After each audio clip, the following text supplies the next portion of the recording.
অরুণ বাবু, উজ্জ্বল বাবু, অরুণ বাবু, উজ্জ্বল বাবু, অরুণ বাবু, উজ্জ্বল বাবু, অরুণ বাবু, উজ্জ্বল বাবু। এটা কোথায়? আমি কি করে বলবো?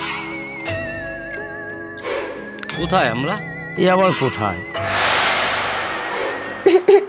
ওরে বাবা, শুনেছি আপনাদের খাবার নাকি এই শহরে বিখ্যাত। আমার খুবই খিদা লাগছে। আসলে আমরা তো এখনো অনলাইন অর্ডার করতে শিখিনি, তাই নিশির ডাকে ডেকেছি। যান, খাবার নিয়ে আস, না হলে এদের কিন্তু আবার হুটহাট মানুষ খেতে ইচ্ছে করে। এটা কলকাতার বেস্ট বিরিয়ানি।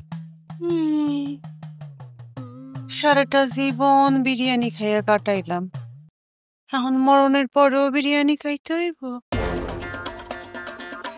তোমার প্রাণের ভয় নাই? আমার তো বিরিয়ানিই কাজ। এটা না, এটা পোলাও আর বেগুন সুন্দর, একটু টেস্ট করে দেখুন। এই যে নিরামিষ। তোরা নিশ্চিত ডাকে ডাই কাঁচে নিরামিষ খাওয়ানোর লেগা।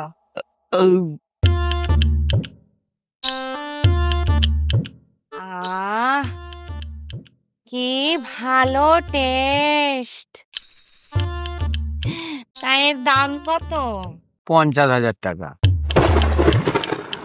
মিনসে, তুই জানিস আমাদের সময়ে এখানে কত খাবার পাওয়া যেত? হ্যাঁ, আর তুই আয়, তোকে 50,000 কিল মারি আয়। না না, আমি এটা মজা করে বলছিলাম। এটা 50,000 নয়, এটা মাত্র 50 টাকা। এটা কি মজা করার সময়? সামনে দিনখানা পেতনিকার দাঁড়ানো আছে। তাতে আপনার কি? গলা নিচু করে কথা বলুন। কি করবেন আপনি? আমি কি করব?